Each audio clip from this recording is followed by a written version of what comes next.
Nothing changes instantaneously. In a gradually heating bathtub, you'd be boiled to death before you knew it. Our Father, who art in heaven. Seriously? What the actual fuck? Gilead doesn't care about children. Gilead cares about power. Why does healing have to be the only goal? Why can't we be as furious as we feel? For whatever man sows, so shall he reap. Welcome to Above the Garage. Hi, friends. All right, so this episode kicks off our deep dive series into the individual characters from the Handmaid's Tale television show. It would be a travesty to start with anyone but our heroine, June Osborne. And I hope it goes without saying that everything we ever discuss on this podcast is just our own opinions, and we respect that other fans will often have completely different opinions, and we would love to hear them. Find us on social media where we post daily. For now, though, let's do our round of introductions and dive in. Hi, I'm Tina. Hi, I'm Melissa. Hi, I'm Marigold. And I'm Kate. First things first, huge congratulations to all of the writers out there. The WGA negotiated what I've been told is an amazing deal. And The Handmaid's Tale's own co-showrunner of season 6, Yalan Chang, was on the negotiating committee. She's amazing. All the guild members are amazing for the sacrifices they made this year. And we have mad respect for you all. Congratulations. And we're also selfishly very excited for you to get back to work on the final season. SAG-AFTRA is still striking, though, so it's not over until everybody gets what they deserve from the studios, but we're so happy for all the screenwriters out there. All right, we thought we'd kick these episodes off with everyone saying a little summary of why they like or dislike the character, but we can't talk about June and what we love about her without talking about Elizabeth Moss first. I read The Handmaid's Tale a very long time ago, it seems, and enjoyed the character of June immensely, but Lizzie breathed a life into her that my imagination fell well short of while reading the book. June instantly became one of my favorite screen characters due to Lizzie's incredible acting, and not just verbal, but in how much story she relays in between the words, the way that she can switch from peaceful to murderous in an instant on the show, and she can show that to us without speaking a single word. And by all accounts, she also goes from cheerful, funny, real-life Lizzie on set to seething with rage June in an instant, and then right back. And it's all baffling to me, but we so appreciate everything she puts into this performance, and it's no surprise she earns an Emmy nomination every single year. She's just incredible. All right, on to non-Lizzie reasons we love June. Melissa, do you want to start? Can we talk about how tough she is? Like, she faces physicality torture or physical torture more than once and survive. And also, I think she has a strong mentality. Definitely. Yeah. I mean, at the beginning, in episode 1, I think she wasn't so strong. Like, not because she wasn't strong, but because she didn't know she was strong. I don't know if you get my point. Yeah, I think that's what is so compelling about going on this journey with her, is what you're saying, because she grew into a totally different person, and she's so strong. The things that she's gone through, Jesus. Yeah. Yeah. To your point, like Melissa, like I feel like she is so tough, like, yeah, with like the physical, like torture. But then like as soon as it starts to involve somebody else that she loves, like handmaids or Hannah, like she's just so tenacious. And like, you know, I don't know if I would be able to hold out, you know, information as they're torturing me. So it's really amazing.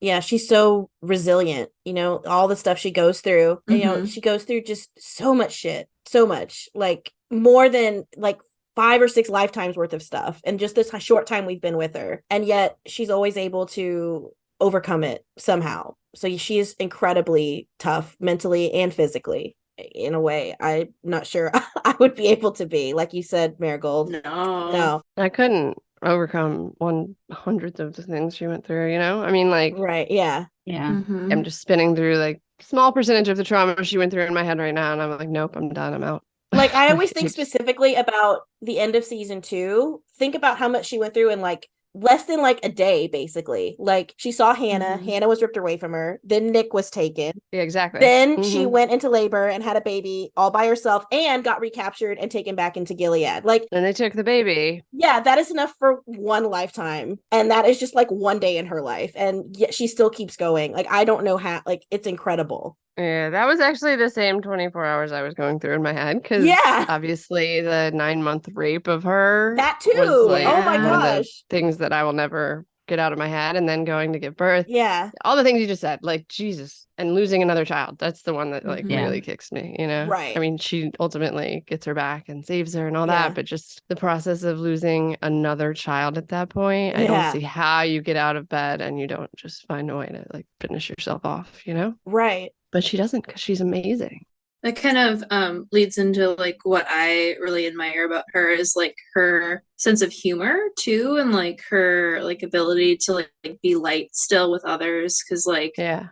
I mean, I don't know how she can hold on to hope in those situations, but like Right. even just like I'm thinking about like the moment when her and Nick were in the kitchen and they're talking about Holly playing in the sand. She still has that like light side to her, or like the Old Navy comment with Eden and Nick. Like I just Yeah. love those like little quips that she has. Like I I feel like know. she Yeah. does it to like They're so funny. kind of lift other people's like spirits too, and I love that about her. Yeah, yeah. I love the sale at the Old Navy. It's so good. And that's what I wrote too.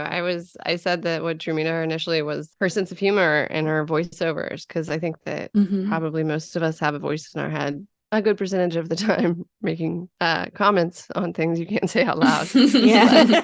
Yeah. Obviously, the shit going around her is so insane that it takes it up a whole notch. Although the shit going on around us, you know, I feel like we got more of that these days. But nothing to the effect of Gilead yet. I'd like to keep it that way. And it's just incredible writing and the right touch of sarcasm. And of course, Lizzie's delivery, amazing. Mhm. Yeah, but just her humor in the pilot drew me in, and how obvious it was that there's this whole like real, normal, funny, cool human being hiding underneath the stupid bonnet and the red dress, and that we could get to know that person slowly. Yeah. And like that kind of goes for Emily too. It's like despite the horrors going on around them and the bleak darkness of Gilead, there are these little lights like hidden around, walking around that are like very dimmed, but you know, they're Yeah. there and then they get brighter as you get to know them. For June especially. But yeah, her sense of humor got me in the beginning.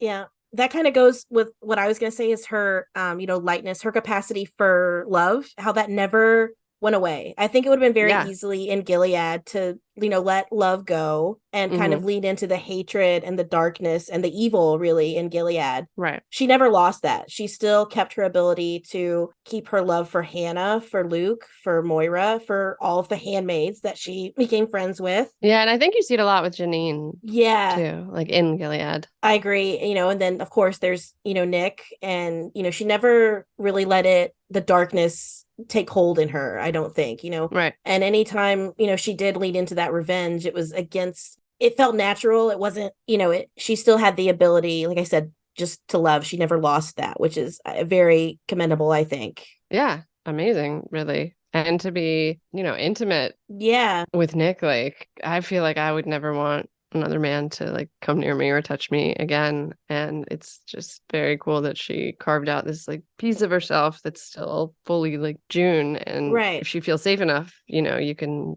access that. She can access that. Yeah. And I think yeah, I agree. And I do really like how she cares for Janine and obviously doesn't stone Janine.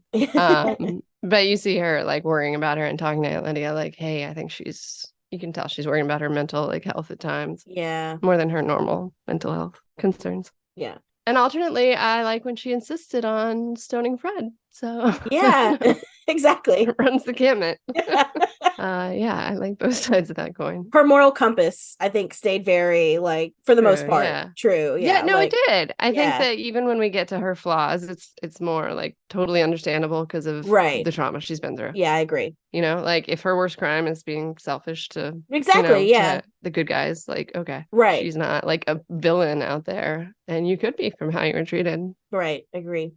I have another thing that I think is very positive about June is that I feel like she can feel the weakness of the other people in Gilead. Yeah, she is quick to hone in on that. And then she becomes more defiant, and that's the way she gets things done. You're right. She's super smart about that. Identify their flaws I think it's a very positive thing in Gilead, because do you remember when Lawrence in season 3 described her like transactional? Yeah. I think she was transactional because it's the simplest way to survive in Gilead. Yes, I fully agree. And in any of those situations, like everything is an exchange of what I have that you need. Right. And what she has is very limited. So she has to identify what she can possibly come up with. And it's not, the normal world things. Exactly. And she's very good at that. You're right. It's a great survival instinct for Gilead.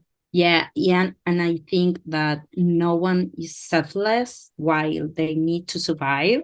Not even in Gilead, they seek for the common good. Yeah. Everyone wants something in exchange, power or whatever. Yeah. She's trying to survive. I was thinking of that earlier today too, that line from Lawrence. I don't know that I was thinking of it as positively as you are, but I was thinking, yeah, she is really transactional. He was right. But she has to be to survive. You're right. That's how she becomes so transactional. But she's also like really great at finding that little flame of goodness in people too, and fanning that. Lawrence is obviously like the best example. Yeah, those skills of hers are extremely admirable. I also love that she's not just like your cookie cutter, like perfect heroine, she makes mistakes Yeah. and stupid decisions like we all do. Yeah, I think I said her flaws make her feel human.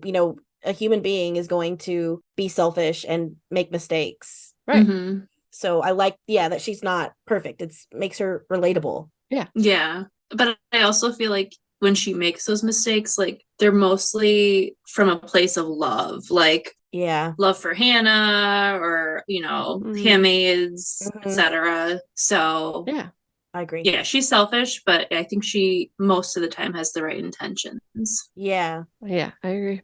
Yay, June. Something I admire is, I don't want to say forgiveness because I don't think she's forgiven Serena, but her ability to work with someone, that she has a lot of problems with, that's putting it lightly, for the greater good. Like in season 5, like I do not know that I would have been able to help Serena deliver her baby.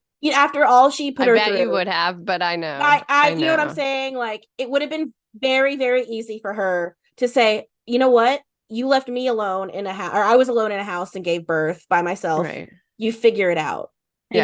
Here's what happened to me, and now it's going to happen to you because of you. So, like I said, I don't want to call it forgiveness, but I don't know what to call it. I like that she was able to put the past aside for a moment, help deliver the baby. Yeah, she's very good at compartmentalizing. I guess maybe that's it. But like I said, I mean, you're right. I probably would have helped, but you would have because of the baby. I think that most people would have because of the baby. If she was sitting there like, I don't know, dying of thirst or something, you probably leave her. Maybe. But like I said, I like that she was able to be the bigger person, I guess, in that moment and put all of the stuff aside. Definitely. And help the baby be delivered. Yeah. I think that was very admirable of her in that moment. Yeah. When I don't think anybody would have judged her had she just been like, walked away. Bye. Yeah. So, well, especially when Serena, like the part of that scene that drove me the absolute like craziest was when June went to check if like the baby was coming out yet. Yeah. And like Serena pushes her away violently for like coming near her private parts. Yeah. And I'm like, are you fucking kidding me, bitch? Like, yeah. Oh, that part pissed me off so much. Only the fact that there was a baby's life on the line would have kept me there. Yeah. At all at that point. I would not care at all if she died after that. But yeah, no, it is. And even in like less extreme situations, she still puts it like she knows usually like she needs to. But working with Serena again in like season 2, like she is able to put aside all of this trauma and abuse to the side to get whatever it is they're working on done. And like obviously like one of the beauties of the show is sometimes you got to work with people that you don't that you were against last episode and you're going to be next episode or whatever. And it's like very compelling television. But yeah, she's just good at that and working with Lawrence. But, she is able to put aside everything in a way that I couldn't. Yeah, exactly. It's a difficult thing to do. And she does it very well, I will say. Yes. Yeah. But again, I really liked when she insisted on stoning Fred to death. So yes. Anyway. All right, we're getting into more detailed stuff we'll be discussing in the next part. So let's just move into the chronological discussion of June's character. Although, admittedly, that part took longer than I thought it would, because June's an overall awesome character, hence this podcast's existence. So let's start with pre-Gilead June. Kimberly had randomly asked me a few weeks ago to describe my thoughts on pre-Gilead June in a few words. I cannot remember why, but I had a head start on this assignment. I said a meek people pleaser in search of a family. I use meek, I think, because she comes off that way relative to June 2.0. It's kind of striking in the flashbacks how she'll laugh off sexism, both micro and macro, like laughing off Luke, assuming she's hooked up with Moira because she's a lesbian, but also kind of laughing off her bank account being transferred to Luke. Things she wouldn't laugh off anymore, I don't think, not post-Gilead. But her overall motivation, from what we see of her before Gilead, I think, was forming a stereotypical family unit, probably in large part because she didn't grow up with a father, which was her mom's choice. I also think she was disappointed in her mom for spending so much time and energy trying to fight the problems in the world at large instead of focusing more on her daughter at home. So I think June rebelled, as odd as it sounds, by focusing on a more domestic role, being a good wife and mother. Ironically, the two things Gilead values in women.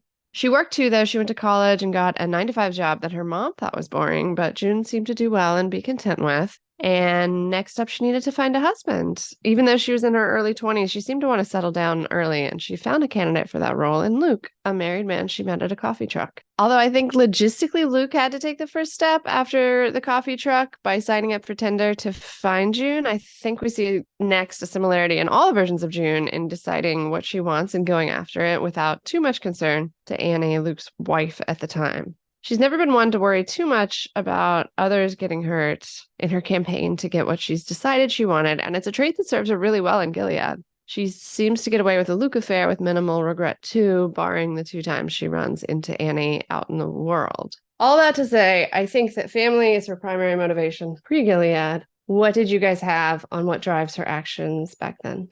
Yeah, that's exactly what I had too, is that she just wanted to have a family. The word I put was complacent. She just seemed to get very complacent.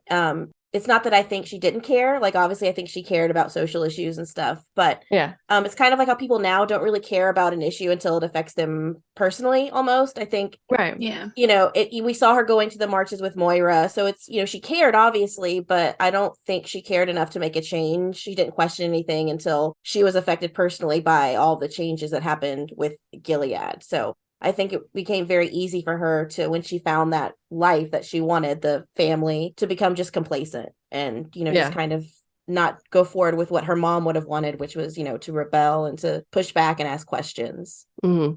I think that what she was looking for was everything she didn't have in her childhood. Mm-hmm. Like a family with a father, right, and stability, all those things that she didn't have. Right.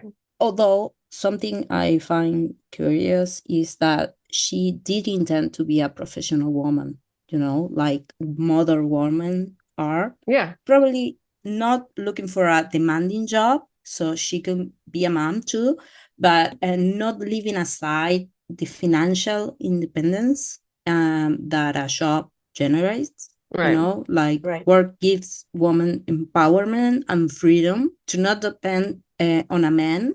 Mm-hmm. And I think that is from her mother. Yeah, and she kept it in her own account, it would seem, since that was taken away from her. Exactly. Yeah. And keeping her name. She kept her last name instead of taking on Luke's name. So there was definitely still, Holly was still there. Right. For influence, Yeah, I pretty much agree. I think she just kind of went along with what society expected of women, and I don't blame her, but yeah, I think she was just kind of complacent.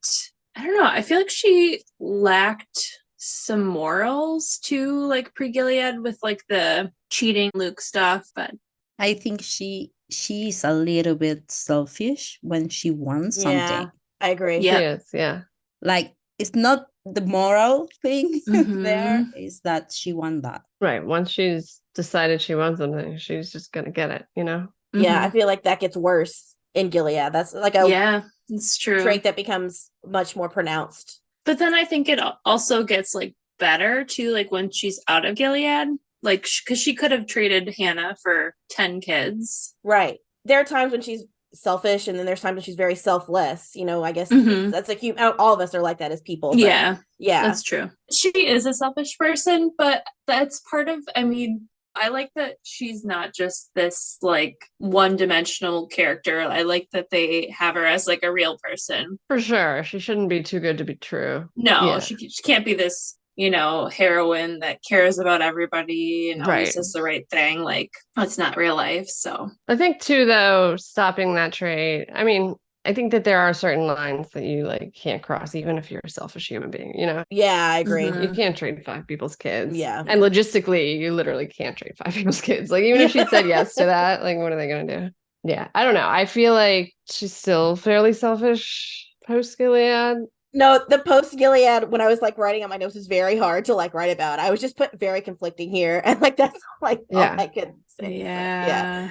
I think in both the complacency and the morals that you were just saying, Marigold, I think that pre-Gilead June just latched onto Luke, and if Luke said it was okay, then she's like, okay, it's okay, right? Yeah, that's true. Because like she's obviously like, wait a minute, you took my job and my bank account. This isn't this. There's something wrong here. And he's like, no, it's cool. And she's like, all right, I'm just gonna hang tight with Luke, you know. And I think that probably the affair was similar. Like he's the one that's doing the worst betrayal, right? He's the one that owes Annie the loyalty, and if he's willing to do this to her, you know, I feel like it makes it easier for her to go along with it. And she stepped out of that like post Gilead, I think. So she did improve in that way, perhaps. But yeah. I had a question for Yeah. you all. Okay, so when I was writing this, I was thinking, so let's say hypothetical, she hadn't been targeted by Gilead and hadn't been forced to flee. Like let's say she and Luke had just met like normal, he hadn't been previously married. They wouldn't have had a reason to run. Do you think that she would have been content to just kind of stay in Gilead as like an Econo person? Because that's what would have happened to her, right? Like Yeah. she would have just been like an Econo couple. And I don't know, I was thinking about that. I don't know, like obviously the June that became a handmaid would not have been okay with that. Right. But pre-Gilead June, I was really torn. I think if she had had Luke and Hannah and could have kept that up in Gilead and she wouldn't have had that taken away from her, I think that's the kind of selfish that we're talking about, right? Like she has hers. Yeah. And you know what I'm saying? Like, okay, yes, women are handmaids. Just look away when the handmaids walk by, right? Yeah. Yeah. I agree. That's a very good point. Yeah, she would have to risk like Luke and Hannah to fight back against the system. Like I don't think she would. Think she'd ever do that. No, I don't think she would though. Yeah, you're right. No, because back then, that June, that's all she cared about, you know? Right. Her little family intact.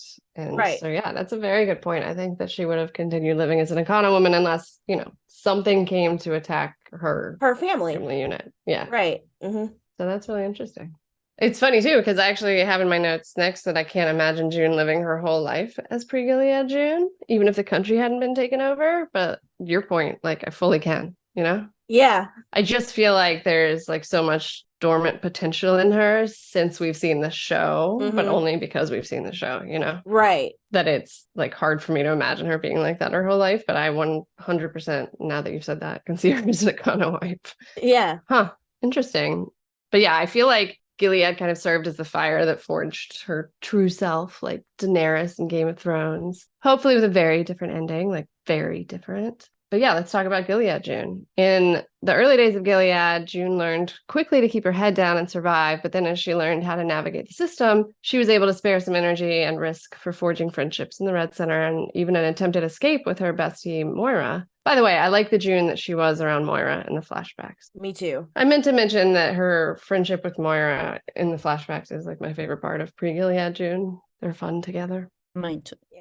Yeah, I like the June that Moira brought out. And that persisted through the beginnings of Gilead until Gilead managed to break even Moira at Jezebel's, until June reignites her spark later on. But back to June. When she gets to the Waterfords, we start to see the June that we'll know for the brunt of the show being formed. She's getting braver by the day, learning the nuances of everyone's personalities and how exactly to manipulate who. And we find out how funny June is in her voiceovers, constantly sarcastic despite the hellscape surrounding her. And like that humor was so important to me watching the first couple seasons, which obviously I fell in love with the show, but the humor in her thoughts lightens the show so much. And I miss them so much in the later seasons where we don't get to see much of her funny side anymore, not as much. But back to Gilead June, she cares deeply about her friends, the other handmaids, and she's obsessed with getting to her daughter Hannah. June's also spending the greatest allotment of her time, energy, and risk falling in love with one Nicholas Blaine, the household driver. She risks her life over and over again to be with Nick, whether it's spending the night in his apartment above the garage or even just brushing his fingers in a busy household. She straight up acknowledges in season 1, episode 8, that having this relationship with him was actually more important than her survival to her. She didn't care if she ended up on the wall. It was worth it to her because at least somebody would remember her when she's gone.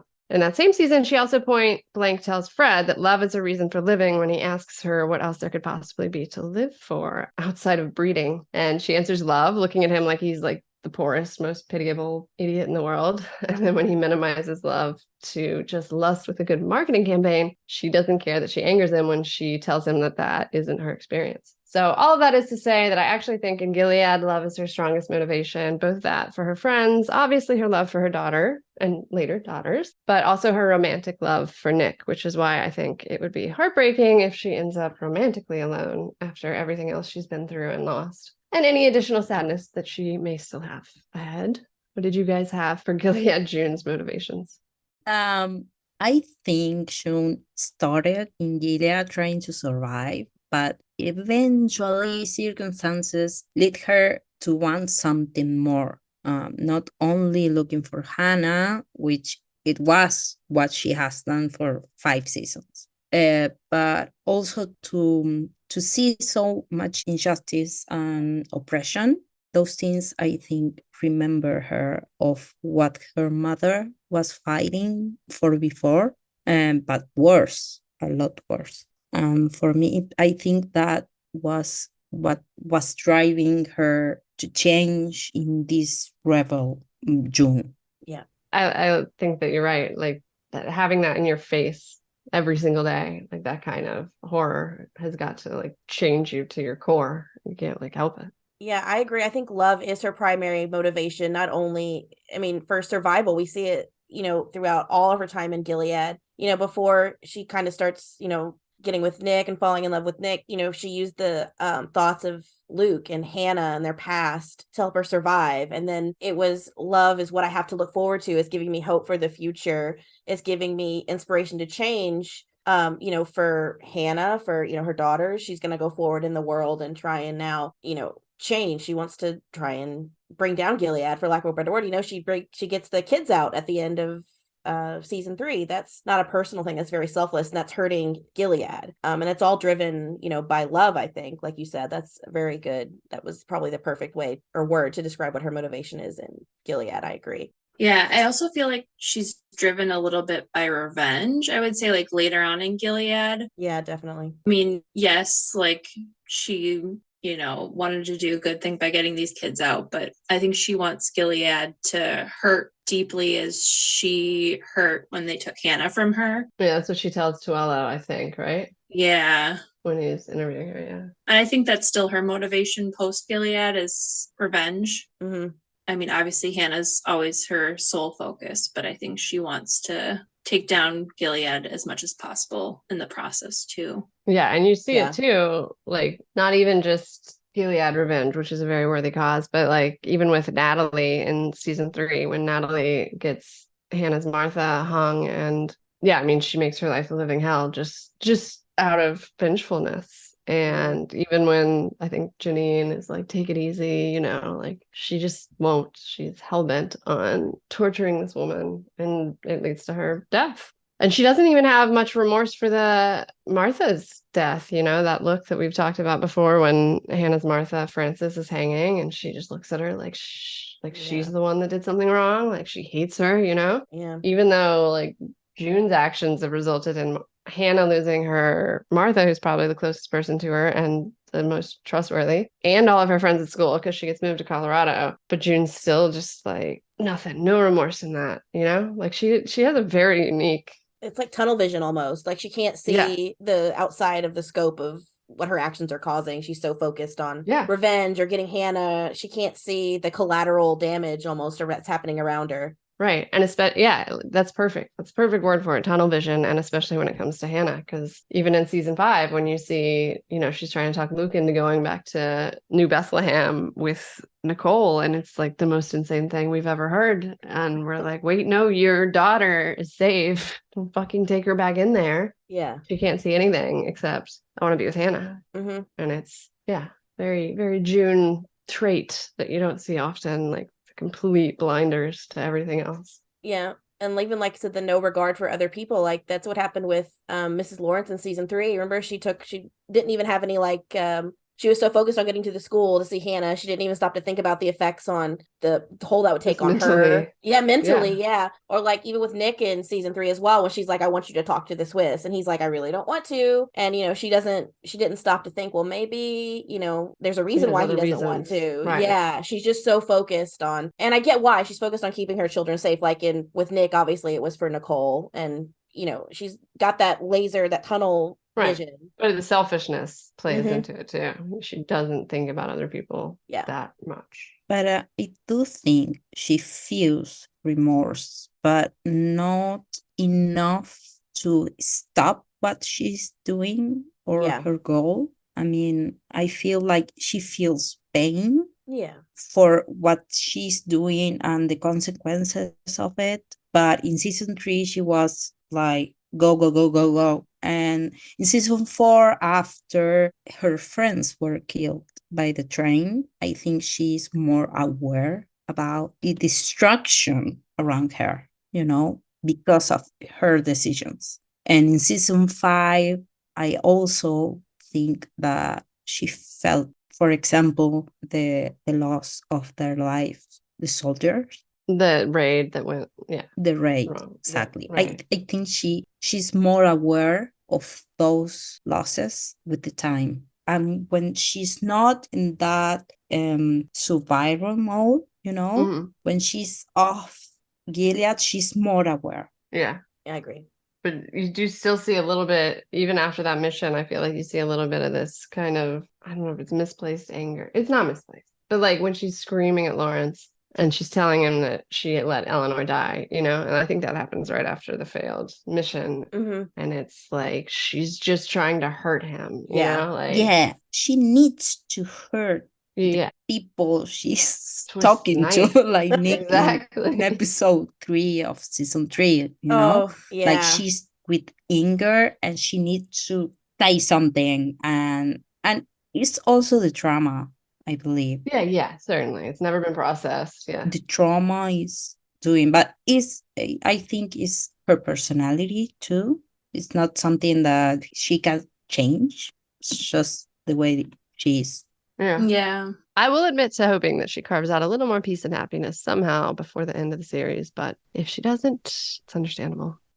A great revenge scene was season 4, the episode with Serena at the end when she's in her cell screaming at her, "Do you understand me?" The way that Serena did to June. Like, I prefer vengeful June to forgiving June myself. Me too. I guess because it's television and you can like live vicariously through them. And, in real life, you don't get a whole lot of shots at salvaging people. And especially towards the people that deserve it, which is Fred and Serena. Those people deserve that vengeful side of her the most. Right, so it's very cathartic for us and for her, I think, to see that. Yeah. Why it feels so like, what the heck is going on when she's like helping her give birth? You know what I'm saying? Like, yeah. Well, and I remember like reading a ton on social media and things after season 4 of women who had been sexually abused being like, that was so fucking cathartic for me. Like, just watching this episode, I can't tell you how much it meant to me. It was incredible, blah, blah, blah, etc. And then I'm curious how they would feel about, the 180 with Serena. Yeah. Not fully forgiving her, but basically, deciding to let go of the anger and the revenge with Serena. I don't know. I am lucky not to be in that situation. But she did it for the baby. She was kind with Serena because of the baby, I think. Yeah, June. Yeah. Not for her. And I think she hasn't forgiven Serena about everything. Yeah, she said that, thankfully. Right. But I don't know. Faces between them are complicated. Yeah. And I don't know. That affects the people perspective of the scene Yeah. because you can see they look in each other like they were friends. Oh, Right. no. Yeah, so I noted the revenge, and then also, along with that strong desire for revenge, she also has a quick temper. Mostly that's used on the appropriate, deserving assholes, but she also sometimes takes it out on Nick just because she can and she knows he'll understand. And he does at the Globe or at the Lawrence house. And he knows to give her like a minute to calm down, knowing that most likely her cooler head will prevail. And after her initial flying off the handle, he'll be able to talk to her like a reasonable adult. And then there are some other personality traits of June's that only come out around Nick and Gilead too. Her softness, her vulnerability. She spends, the 60 seconds she thinks she has with Nick on the bridge in 403, basically in like a therapy session, admitting to him her fears that Hannah's forgotten her. And you just don't see much of that from her with anyone else, as she's either in a subordinate position with most of Gilead or a leadership position with her handmaid friends, I think. So she doesn't really allow herself to be real around them in that way. I mean, she definitely has a real friendship with them, but she just doesn't allow herself to be vulnerable. Yeah, I agree. I think she's almost like her truest self with Nick because she allows herself to be, like you said, vulnerable. She opens up. She can be happy with Nick. She has the moments of softness and the moments of light, but she's also not afraid, like you said, to like put him in, like she's angry. She's gonna lash out at him. Yeah. And he doesn't take it personally. So, they mesh really well together, obviously. Of course, I think they do. But, she can show all parts of her personality to him, I think, even the ugly parts. Right. And he accepts it and loves her for who she is. So that's why she's safe being vulnerable with him and, laughing and being happy. So being angry, right. Being angry, yeah. And sexually, she's at her best with Nick. They trade power and exactly. He respects the fact that she loves being on top. He doesn't care that she's like the alpha, right between them. And it's a good balance. And he's level-headed enough to balance out her impulsivity in Gilead too, like the gun scene, Yeah. I mean, she's gonna what from the Boston Globe? She literally doesn't know where Hannah is, but she wants to go get her. Like, all right, I'll be waiting here. And he knew her well enough to say, okay, go. She needed a little bit of leash to feel like she could make a decision. Yeah. Right. And just in case you're stupid enough to go, here's my gun. So you can at least take someone out with you because you're going to die. Exactly. Yeah. It's a great balance. And he even gets her to daydream with him, though she resists the first time. And I feel like it's very like on June to let herself do that at that point, and she's like resistant, but he finally gets her to like give into this dream of them being a family together on a beach in Hawaii. And it's impressive that he gets her there. Yeah. So when she gets out of Gilead, she moves back into Luke's house, into Luke's bed, the very day after stepping off the boat. Moira's there too, but Moira has changed somewhat dramatically from the Moira June was used to. She's no longer the ride or die like, rebel friend taking June to protests. She's instead often a bit of an antagonist to June, a proponent of putting Gilead behind them and moving on. And that's Luke's MO too. He wants his pre-Gilead June back, and June struggles because that's not really who she is anymore. But she also doesn't want to hurt him. She's a lot more worried about hurting Luke's feelings than I think that we've seen her ever with anyone else, because she's become such an honest, like blunt person as we've watched the show, that it's kind of strange that in the case of Luke, she cannot bring herself to be very honest, no matter how uncomfortable she is. She'd rather be uncomfortable than be honest with him. Except during spurts of anger in season 5, where you see the June that likes to hurt people, but also like she needs to say this stuff, it's just bottled up inside of her. She's never broached the topic of Nick with Luke, which is understandable, perhaps, even though in season 4, we see her relationship with Nick is fully ongoing. They're fully in love, kissing, cuddling, and just like oozing love from all their pores until it even embarrasses their baby Holly in the stroller. And during that whole season 4, she's in Canada. We also see her somewhat repulsed by the idea of kissing Luke, and not because he's repulsive by any means, but that's just, I think, what happens when you're consumed by love with someone else, and when you haven't even seen this man for 7 years and believed him to be dead for most of those. The point is, she's still easily intimate with Nick, even in Canada in season 4, and she can't reestablish that intimacy with Luke in season 4. But then in season 5, a few days after season 4, she's making out with Luke outside the ballet. She's holding hands with him and frolicking back into Gilead, and she's having sex with him after another confrontation with Serena. So for me, season 4 June and season 5 June aren't as easy to reconcile insofar as her romantic life goes. Everything else I get. So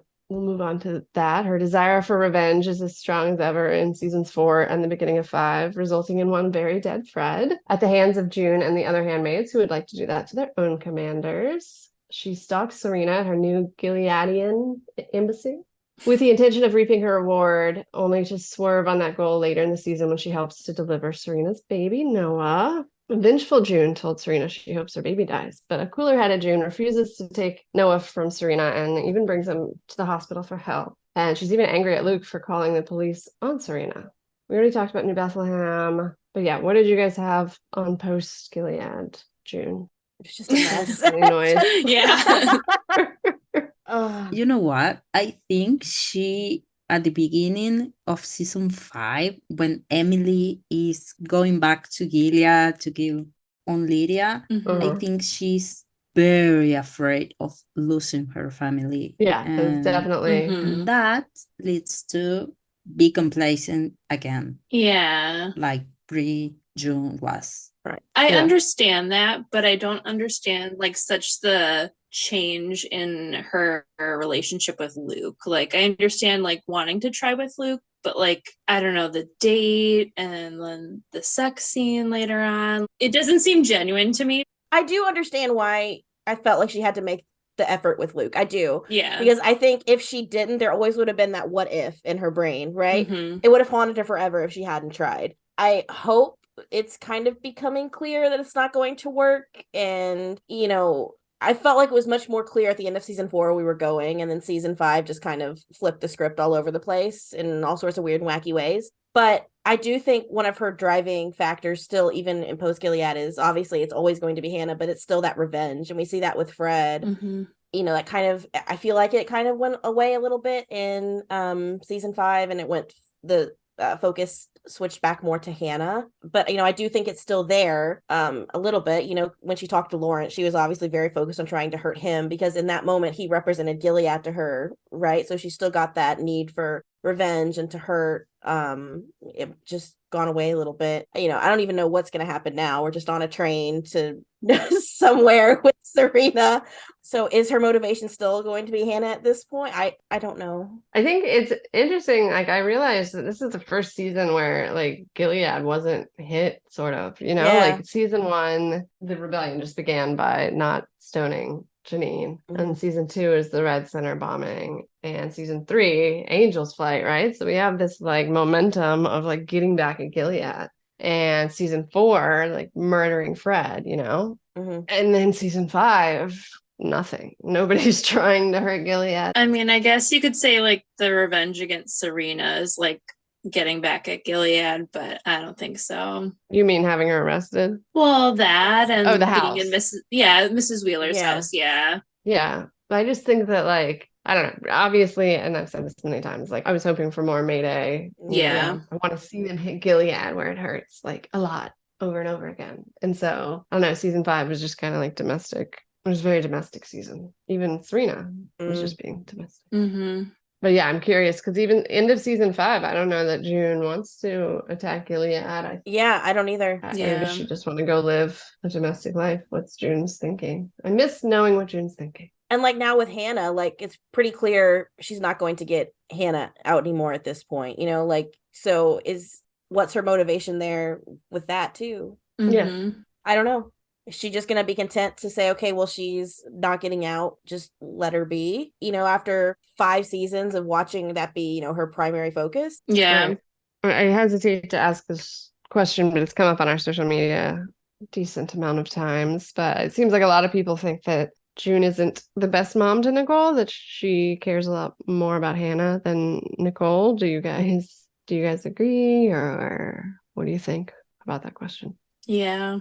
I mean, well, like she had her tunnel vision with New Bethlehem and Hannah and bringing Nicole there. And I understand her fight to get Hannah back, but also she has a daughter there and she needs to be present for her too. You know, like I know she's young, but like you don't want Nicole to grow up without like a mom who's there and Yeah, It's an impossible situation. I don't know what I would do. for sure. For sure. I think the first I heard a lot of that was when Luke and June went into no man's land to the bowling alley to get a thumb drive with information on wife school. Yes, I remember. Yeah. Yes. Yeah, that they would be willing to risk both of Nicole's, her mom and her current male guardian over, just some information. If it was a rescue situation and they had to be there, that's different. But I know a lot of people were like, wow, they really don't care about that kid. And that's sad.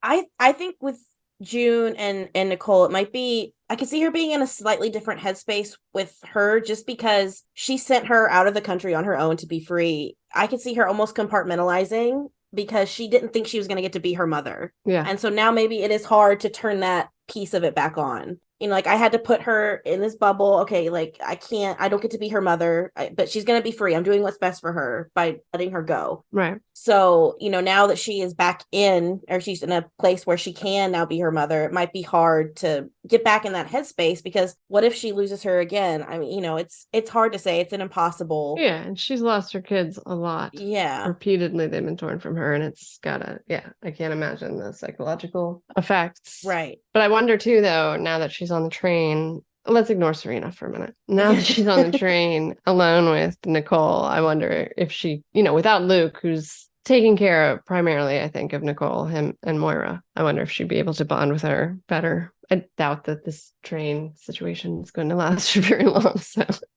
I'm not expecting much to come of it, but it would be nice to see her have a little more of a connection to Nicole. I agree.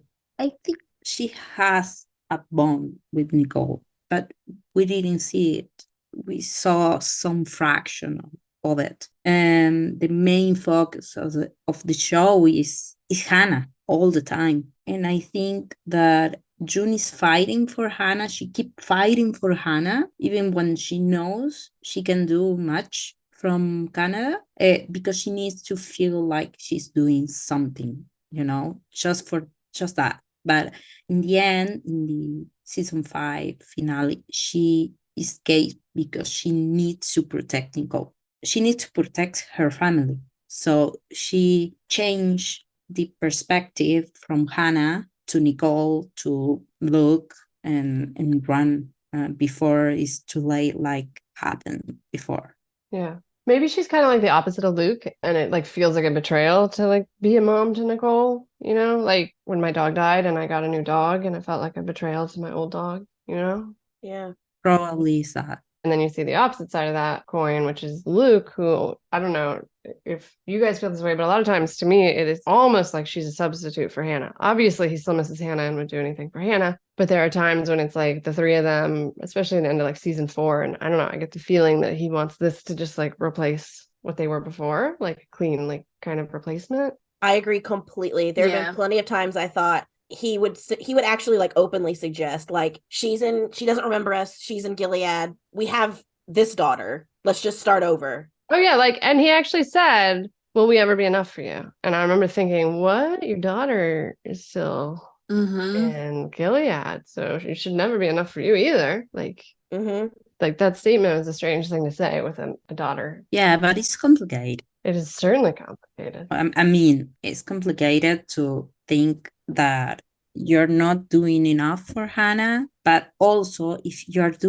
trying to do a lot for Hannah, even when there is not much to do, you're not taking care of Nicole. So it's complicated to balance. It's very complicated. Yeah. It's all a lot. Yeah. Another thing I missed in season 5, though, and I guess in large part after June gets to Canada in season 4, is the Handmaid's friendship was such a big part of the show and June's life, leading up to, well, all of it until she escapes. And unfortunately, most of them died in season 4, Alma and Brianna. And then also the Marthas that we love, Beth and Sienna, all died in season 4. So it's like, I don't know, it's just like a big piece that's missing that was important to June and to the show, I think, earlier on. Yeah. And it's tough because her friends in Canada aren't that close at the moment. Yeah, I was going to say, like, it's sad because, like, I feel like pre-Gilead Moira could have really, been supportive of June, but it's just different. It just feels like her and June don't even have like a friendship anymore. It just feels like this like transactional thing almost. Like Moira lives with them, she cares for Nicole. Right. I would say maybe Rita, but like At least I was glad that they had the moment with Rita in season 5 on the stoop where it seemed like she was going to once again be like, no, be happy with what you have. And then she pivoted and was like, but if my kid were alive, I would do anything. yeah, Yeah. that was nice. And Yeah. I was like, oh, thank God. Because like everybody's talking to June like she's the crazy one for not being able to just settle and accept all this. But then there are people out there like her, like the Mayday camp.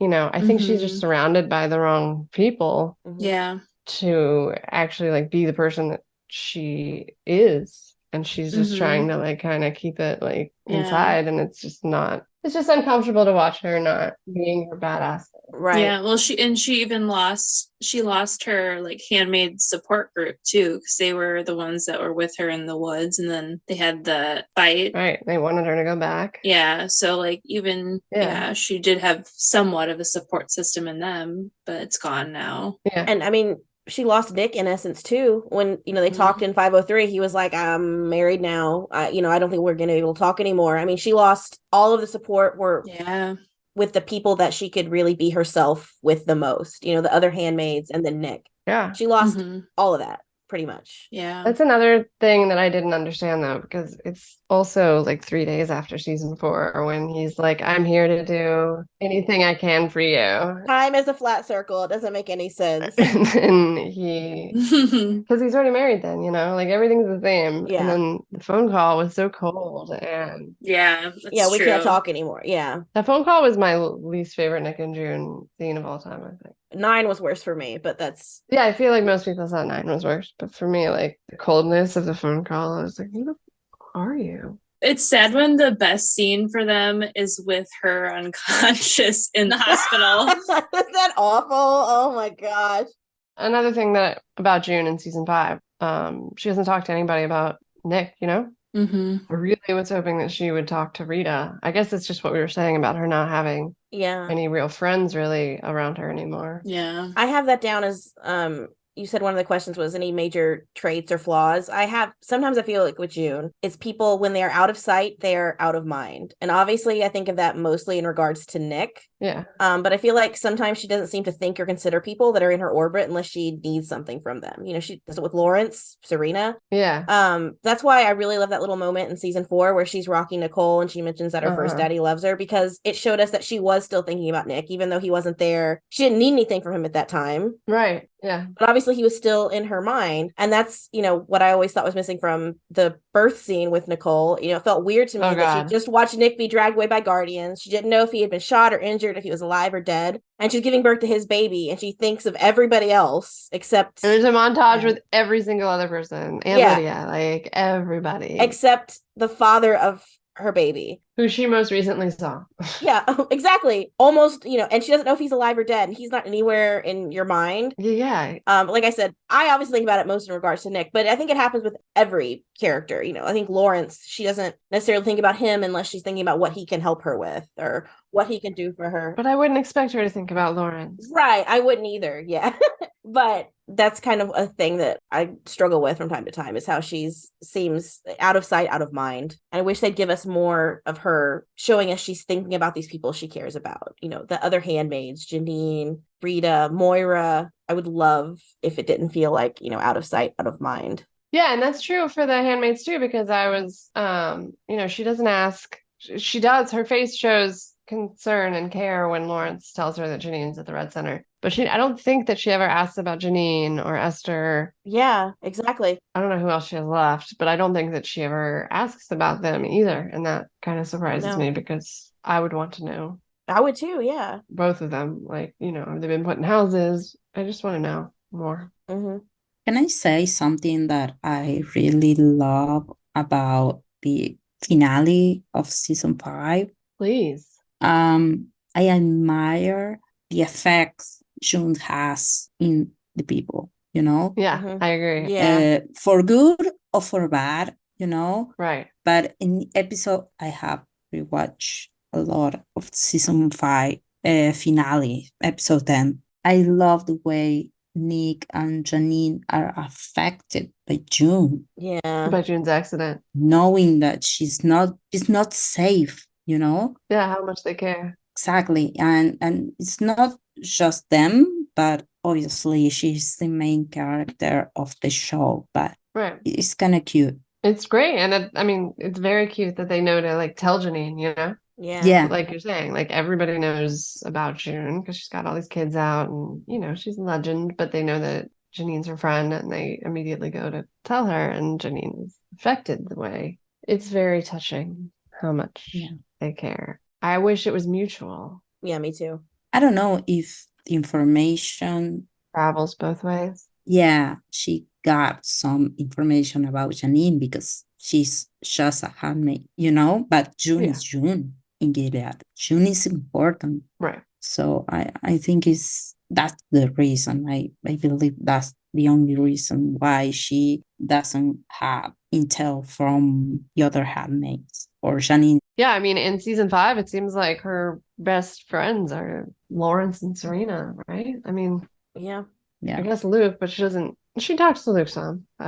Luke and Lawrence and Serena seem to be her like support system. And I think it's unfortunate because she's so good around the handmaids and pre-Gilead Moira and now Emily's gone and she's the one in Canada that had the most like-minded thinking. Mm-hmm. But yeah, it is nice that the people in Gilead really care for June. Okay, any other flaws or outstanding character traits that we haven't covered in the discussion so far? I'm hoping that we get a little more of her humor. That's a good I'm one. assuming we will never get her voiceovers again, but I really loved her humor in the voiceovers. Her impulsivity, I kind of talked about that with Nick. She sometimes doesn't think things through. Some good things. I feel like obviously she is this incredible badass that inspires everybody in Gilead and Canada. I mean, one woman has inspired like literally 2 nations of rebellion. Mayday, what a big deal it was for them to meet her because she's June Osborne. And that's actually, I asked about favorite episodes, and I think my favorite episode of June's is the season 3 finale. I really, really love Angel's Flight. And my favorite scene that like gives me chills every time is when the handmaids and Martha's like join her and they're like throwing the rocks at the Guardian and they're probably gonna die and they're sacrificing their lives and it makes me I love it. I love it. And then seeing her like bleeding out on the ground as the plane takes off above her. I just love that whole mission. And I guess I really like when they hit Gilead hard. So that is probably my favorite non-Nick and June scene. My favorite scene I listed is when she kills Fred because that's such a catharsis for her and us as viewers. Yes. I love the implication of it that, she and Nick and Lawrence were all conspiring behind the scenes to get it done. Yeah. And, her getting to have that moment with the other former handmaids and victims of Gilead was just amazing. Checks all the boxes. Checks all the boxes. But, with the capacity for love, that would go hand in hand with obviously the runner-up is going to be any scene with Nick. But, specifically the scene at the school and 409, obviously. I think that's my favorite Nick and June scene too. It's so good. Like seeing her open up with him in that moment and you're just smiling and being happy. Right. And a way we hadn't really gotten to see her be. It's after she's left. Since she'd gotten out of Gilead. Yeah, it was just so beautiful getting to see her love and be open. And be like what I feel is her, her truest self and, just watch the world fall away like it always does when they're together. Yeah. And it seemed like it'd be the most telling moment. Like, okay, is she or is she not going to love him after she's back with Luke, And it's like, whoa, she really loves him. She really did. Yeah. So yeah, her capacity for love is just enormous and very commendable, I think, for everybody in her life. Yeah. But especially Nick. That is very good. I would say my favorite episode or moment is the testimony in season 4. Mm-hmm. God, Lizzie's amazing, by the way. I can't believe we haven't said that 10,000 times. That shot is amazing, and I think it's one of my favorite episodes because it's very complete. You had a lot of feelings, and I love it. It's incredible. That's a good one. I love it. I could watch it over and over and not get tired. Yeah. And I agree with Tina. Episode 9 of season 4 is one of my favorite June and Nick's moment. And because it's Nicole there, it's the most It's No, beautiful. little family. complete moment. Yeah. Yeah. And he brings her the doll. Ugh, everything about it. Just thinking of both of those moments gave me chills, guys. Just thinking of both of those, like 407 and know. 409, like I've got chills. Like there's that good. I know. Yeah. Yeah. And you know what I love after that reunion, June, that can't leave the car, Yeah. is look there and she's like unable to move because Right. she feels so bad. She's, Yeah. I don't know. I love it. And I think it was the most genuine moment that we have seen of June after leaving Gilead. Yeah. Agreed. Mm-hmm. Definitely. She's just bottled up and I don't know, so different in Canada.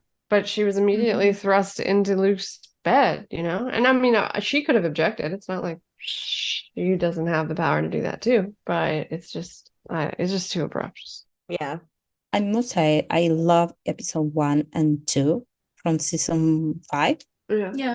Episode 3 is probably the most Handmaid's Tale episode from season 5 for me. And from episode 4, It's like a different show. yeah, The tone, everything. I Yeah. remember watching episode 1 and I was like, this feels like a different show to me already. it was different, but it makes sense because I think the essence of that episode is that you feel uncomfortable with Yeah. it, Yeah. That's a good point. Yeah. you know, with the killing, Mm-hmm. with the, Yeah. the consequences of killing Fred. I got that. Yeah. Episode 2 was amazing. Yeah. Episode 2 is great. Yeah. I love episode 2. Lizzie is amazing, so episode 2 was great. Yeah. Episode 3 too. I love the dinner between. The dinner's really good. Mm-hmm. Yeah. And episode 4, I love the fight between Luke and Serena. That's good. Yeah. I have a weird random favorite June scene that I just thought of. Go for it. I really like I don't know exactly which episode it is, but it's in season 2 at the Boston Globe when she collects like all of the things from the people who were killed there. And she Yeah. makes like a little altar and she like kneels down and like prays. I love that. And I don't know, I just like seeing that other like side of her and that she still has faith in like the midst of everything. So Oh, I agree. yeah, it's a random one, but it came to my mind. I love that scene. That's a great choice. And her jogging around the globe. I really like the globe scenes. And I like that she and Nick, like, just like the coffee scene, like, you know, have a minute in their lives to live like a normal couple and get each other coffee. So, yeah, I'm a big fan of the Boston Globe scenes. I have another point that Scarlett told me. Like, it's not religion, it's just faith. I know. I love that about you. Yeah. That's a good one.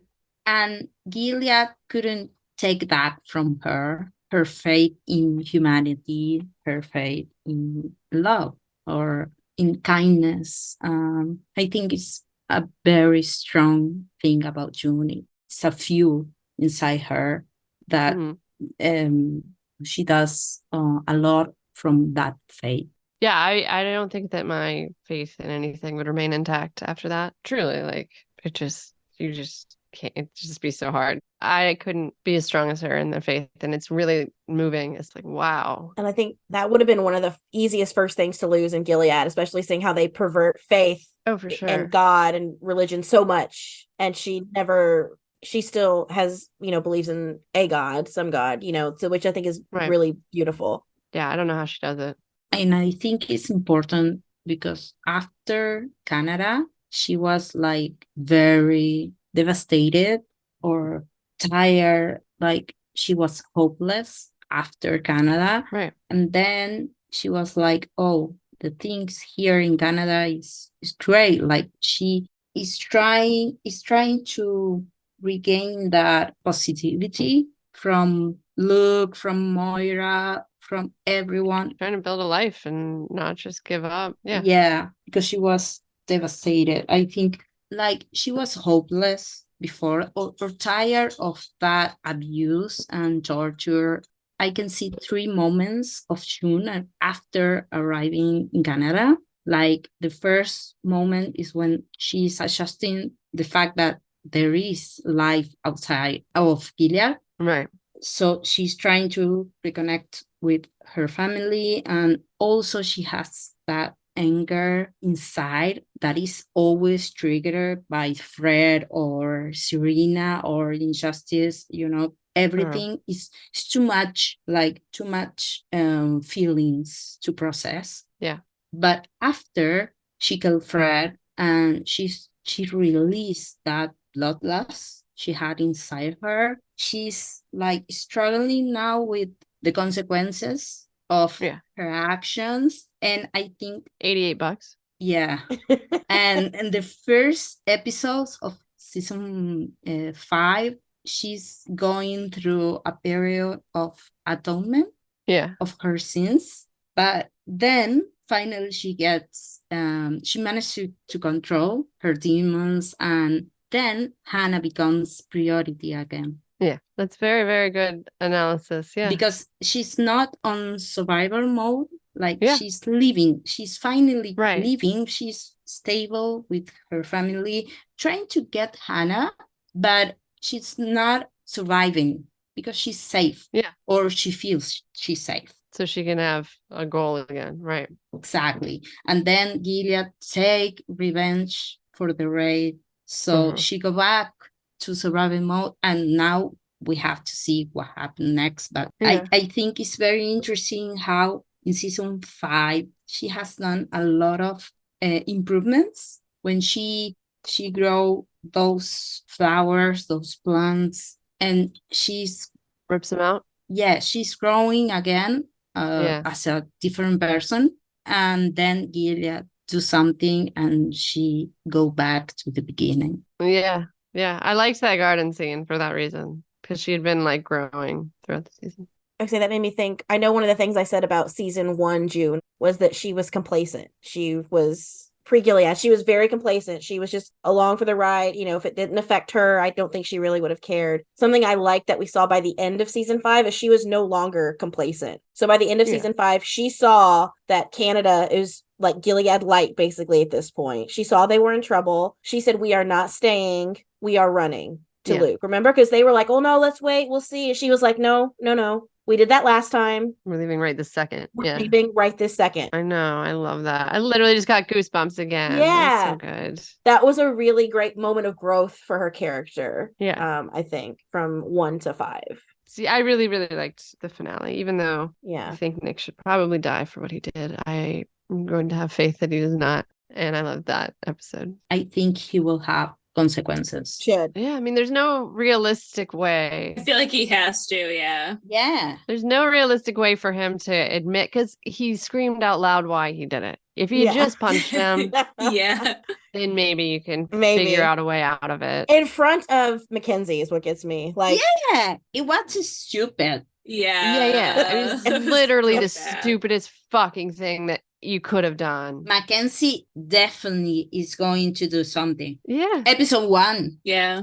I hope so. I really like the actor who plays him. So Oh yes. I love him. He just posted a bunch of dogs. He was out with Ever. Oh yeah, at the protesting the picket line. At the strike. Yeah, for the strike. Yeah. Yeah. That was awesome. I like seeing the people at the strike. Yeah. Out there supporting the cause. Yeah. Well, we'll see, but if nothing happens to him, that is like the worst plot. I know everybody complains about June's plot armor. That will be the biggest plot armar. Yeah. A titanium armor. Yes. Like, Iron Man had armor. Like, unless like Lawrence gets him out for some reason, because Lawrence owes Nick too. So that's the only thing. Yeah. But he'd have to get him out. Yeah, like out of the country. Yeah. But like because of Mackenzie and because he announced. Yeah. Let me explain to everybody in this room why I'm about to punch Lawrence. He hurt my girlfriend. Yeah. Who is Gilead's number 1 enemy. So now let me punch him. Yeah. It's still a great scene though. It's a wonderful scene. I still love it. It's amazing, and I wouldn't trade it for the world. No. I mean, depending on what happens next, but probably not. Yeah. Jesus. I mean, I think that is one thing though. Like, I get plot armor, and you got to have it too if you're gonna have a TV show like this for 6 years, right? Exactly. But also, I think that in season 1 and maybe 2, I don't know, the consequences felt a lot more real. Like, Yeah. I feel like you were really scared for June Mm-hmm. and Nick when they were together, but like they're gonna go on the wall if whatever happens, and you're like, oh fuck, don't catch them, don't. But the consequences were just so real. Exactly. Like for, I don't know, a little thing, people got killed. Like, Yeah, exactly. So little. Like, you remember in season 2 when June was upset about that Martha getting shot just because she didn't show her pass? Yeah, exactly. They just shot her for no reason, Nick. For no reason, yeah. I think that they set that really well in the pilot when Emily and June were walking and they just like screeched up and like took that random like guy Yeah. off the sidewalks. And it's fucking scary, right? You're nervous Mhm. walking around. Like, oh shit, there's a van over there. Are they going to suddenly? So like that feeling, I think we've lost over the years. But I think that if Nick doesn't get in any sort of trouble, that's like a crazy extreme. Yeah. I think Mackenzie has a big file, like this one, tall. Yeah, it's very big, listeners, very big. Yeah, about relating Nick, Lawrence, and June together. June, right? Oh, I'm sure. Yeah. One of those, like, the boards with the red thread everywhere. Like, he has one of Yeah. those. But it's just a big triangle with Exactly. like a million threads. Yeah. Like Tuello's board, right? Yes. With all the people. Yeah. Yeah. Yeah. I mean, it's very obvious. It is very obvious. Very obvious. Definitely. And Nick and Lawrence are walking around like buddy buddy all the time too, just in case, it wasn't very obvious. Right. Yeah. So where is the point between Lawrence and Nick? What had them in common? What do they have in June. common, right? June. Exactly. The household they lived in had one person in common. Yeah. Yeah, and Fred. Right. And the other member of that house ended up murdered. All right. Well, we definitely can't not talk about the relationship between June and Serena in this episode. I'm sure we'll discuss it a lot more in the Serena episode, but as of season 5, it's definitely become the biggest relationship in the show, I think, by far. Season 5 was pretty much all about June versus Serena in the beginning, and then June and Serena in the middle, and then it ended with them on a train together. So, I don't know. What do you guys think about June and Serena? What do you guys think about their relationship? I love Serena and June working together on season 2, Yes, I Yeah, me love too. that. For 2 episodes. but I'm done with it. Ah, Okay. Like, Yeah. I feel like they could have turned it around in season 2, but like after like the rape and how she tried to get I know. Nicole back, I was like, nah. exactly. that was the point of no Yeah. return for me. But Yeah.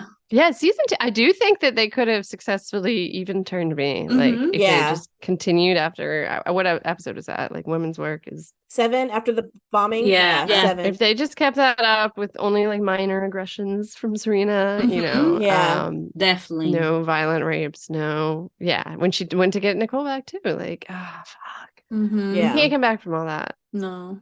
But they are coming back from all that. It seems like, obviously, we don't know what's going to happen next season. I just want to say that 1,000,000 times because they definitely like to surprise us. But whatever it is, I think though would probably qualify as Stockholm syndrome, whatever Yeah. quote unquote friendship has developed. I don't love that. I don't like throwing those words around either because I'm not, whatever, a professional. But Yeah. the degree of kidnapping and rape and assault that has been put upon June directly by Serena, it just can't be wiped clean. Yeah, I think their relationship is very transactional, actually, if you think about it. Like, they Yeah. probably have a really true transactional relationship. Right. Anytime they are able to work together, it is because one of them has some goal they are trying to accomplish. So Right. And the other one is in a position where they can help or work. it helps them a little bit to help. Right. Right. Like, even think, was it in episode 9 of season 5 when Serena was trying to get June to like sponsor her so she could get out of jail? Like that's and she had to say, Serena, I'm not your friend. I'm not your friend. Yeah. But that's like a really good example of the transactional relationship. Like, she saw June as someone that could maybe help her get out of jail, so she was gonna try and use that to her benefit. Like, Yeah. Mhm. And we'll go into that more in the Serena episode too, but like that Serena did that to Rita too, right? She invited her in to like visit her once Yeah. in Oh, season yeah. 4, and then she immediately like sends all her lawyer's papers over or something. I can't even remember what it was, but it Come was like, Take care of my baby and all that. Yeah. oh my God. Yeah. It's very transactional is good. Yeah, but I think that Serena confused the bond because of the birth that June helped Mhm. her. Yeah. Right. Yeah. Yeah. And that's easy to do. Yeah, actually, I would think that June was like okay with Serena, Yeah.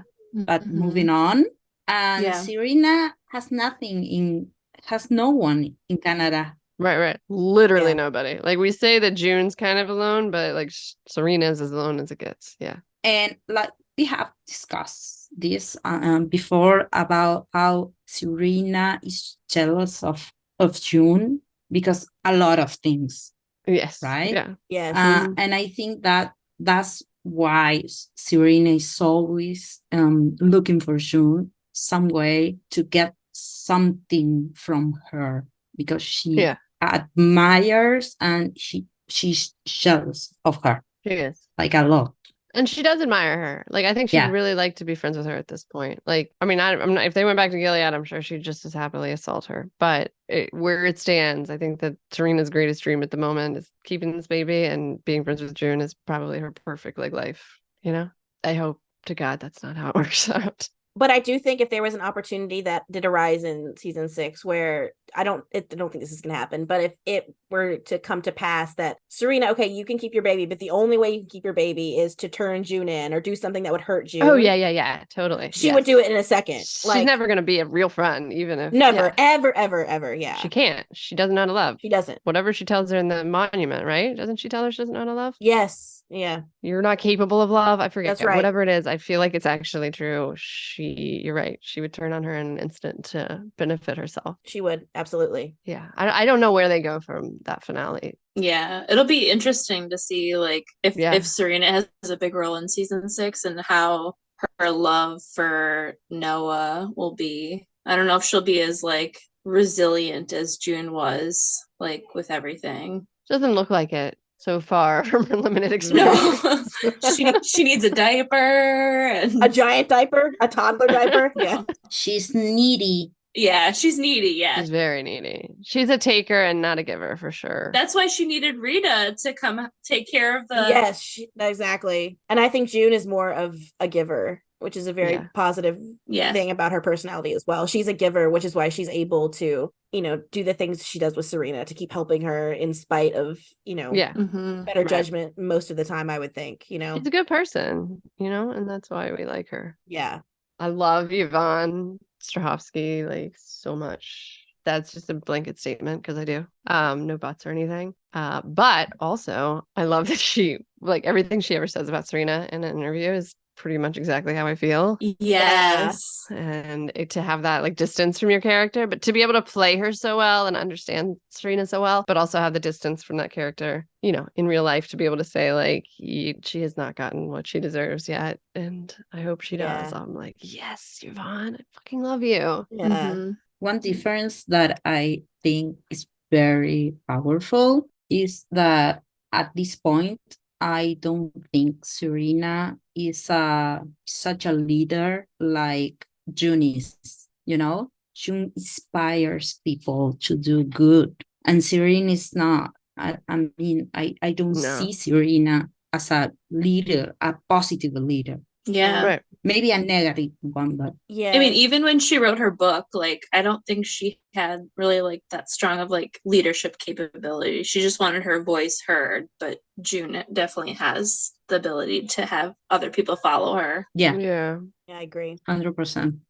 We haven't delved too much into June's relationship with Lawrence yet, but it's a relationship I've always really loved. I think that June living in the same household with Lawrence and Eleanor, or Joseph and Eleanor, gave her an understanding for him that maybe nobody else in Gilead has, and it humanized him for her and for us. And I don't know. You guys Lawrence fans? I think everybody pretty much is, right? Oh yeah. Yeah. Does not mean that he is excused for his crimes by any means, but he is a very compelling character, and I enjoy watching him. The quips and the one-liners. He's very sharp and witty like June. I think that's why He's so they funny. Yeah. they mesh so well together. Yeah. They're intellectually very similar, I think. Right. And lately I feel like he's like, I mean, am I wrong? Is he like the only comic relief? No, he was Is there, because we don't get her voiceovers. Like obviously she's still funny, but we don't hear it as much. Although that manger joke was solid. I liked that in season 5 that I would have like almost missed, that was a good one. It's so good. Maybe there's a manger.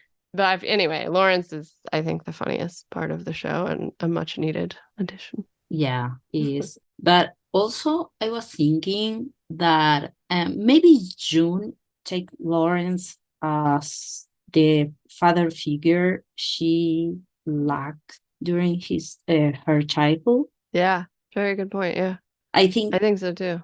that's why she feel like connected or related to him Right. in a familiar way.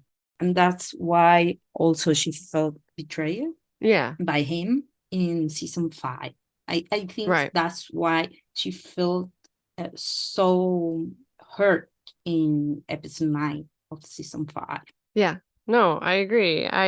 Up until then, like, they have such a close relationship ongoing even after she got into Canada, you know? Like, he's her first call in season 4 to ask what can be done about Hannah, you know? I mean, that takes a very familiar relationship to call one of the founders of Gilead and know that he's like a trustworthy person. And he has been for her this whole time until like the end of season 5. And I don't fully understand that because, you know, I don't think it's consistent with the Lawrence that we've come to know. I'm not saying he's a fully changed person, but I still think that like Eleanor, what he said about wanting to fix the mess that he made for Eleanor, you know, that was genuine. And I think that that's what would still be driving him. And I don't think that New Bethlehem would make sense to him because he knows the power can change hands too quickly. But Yeah. anyway, I was disappointed in whatever it is he has done to work against June at the end of the 5th season. That is heartbreaking to me because I think that that's like the only person in his life at this point that he probably really cares about is June. Yeah. I never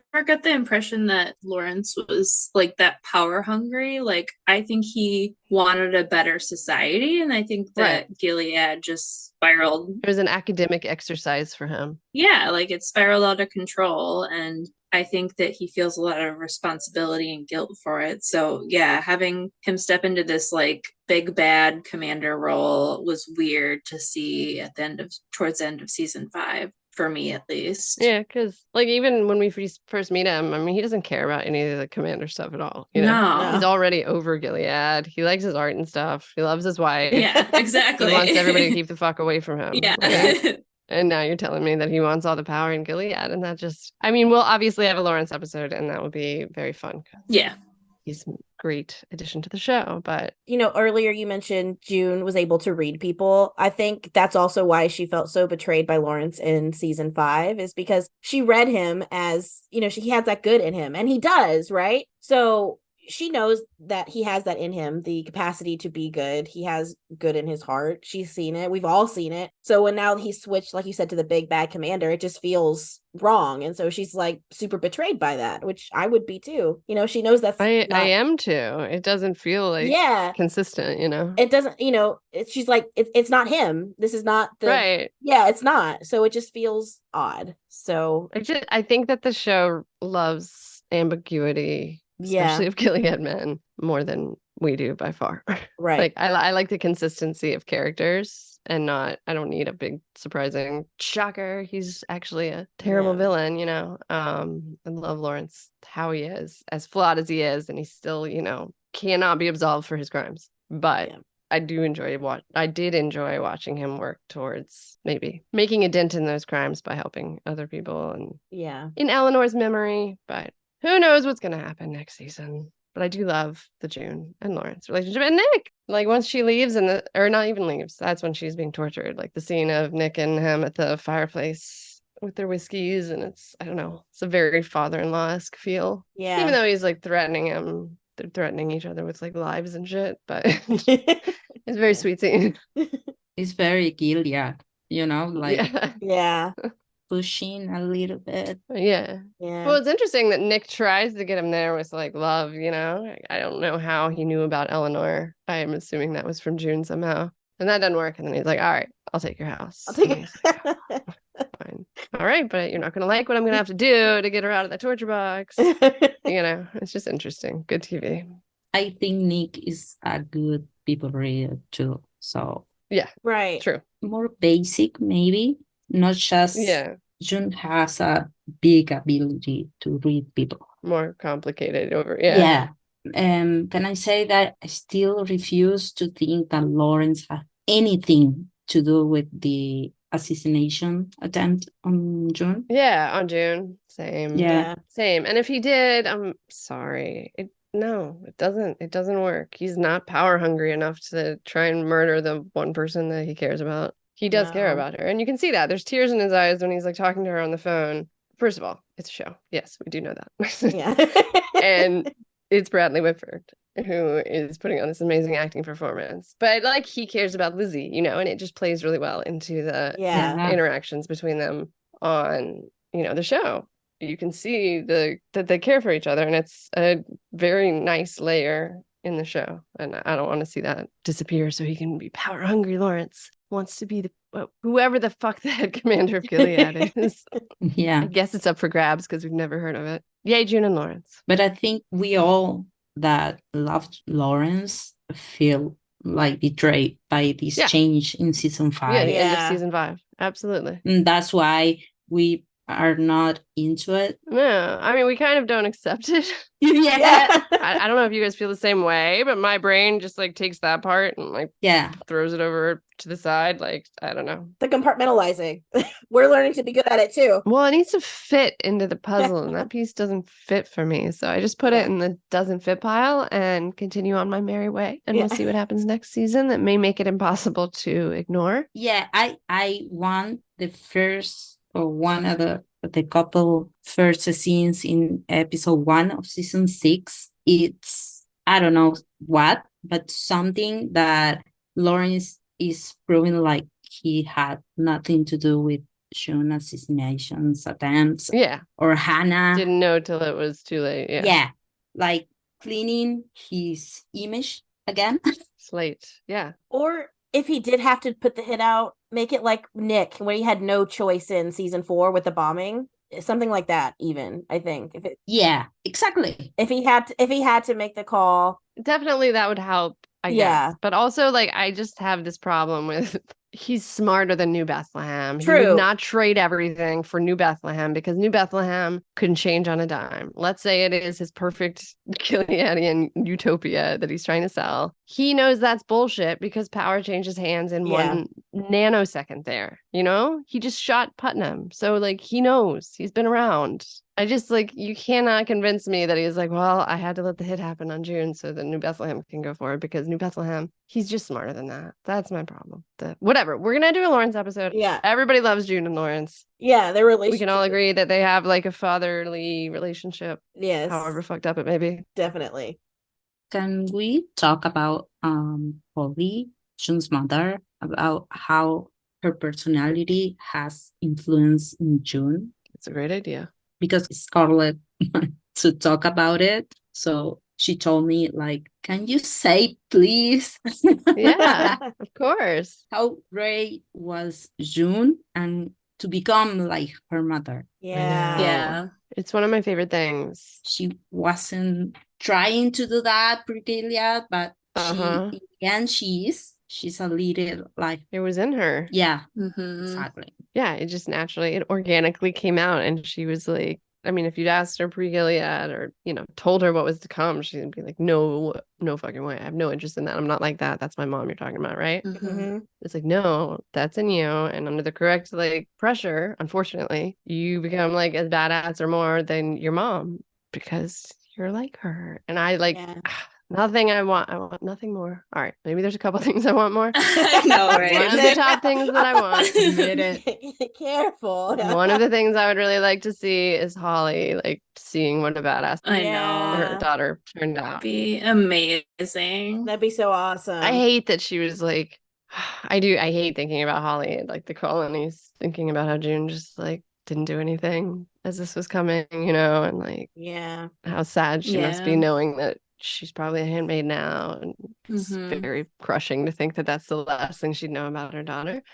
Certainly realistic, but you know what? I don't watch TV for like ultra realism. I would much prefer her survive the colonies and see what a badass her daughter is for good television purposes. Same. Yes. Yeah, because you're right. That's such a great part of the show is that Holly, and picking Cherry Jones was just perfect. I don't know. I love Holly. Yeah. And it's a very good point. I'm glad you brought that up, Melissa and Scarlett.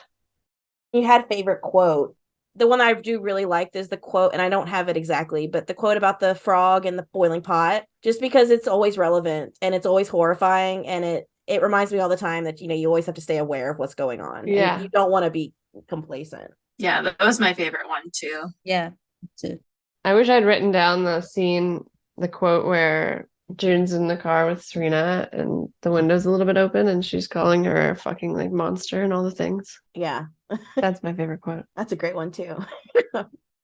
All right, I think that's a wrap on our discussion of June Osborne. See, like I figured we would delve into June's flaws quite a bit because we're bored waiting for season 6, but I just want to reiterate that she's been through enough trauma in 7 years to turn her into the worst villain of all time. And if selfishness is her biggest crime against the good guys, then she has that right. And I'm pretty sure June wouldn't give a fuck what we think anyway. So come back in 2 weeks for our discussion of Nick, which promises to be another long one. Thanks for listening. Bye. Bye.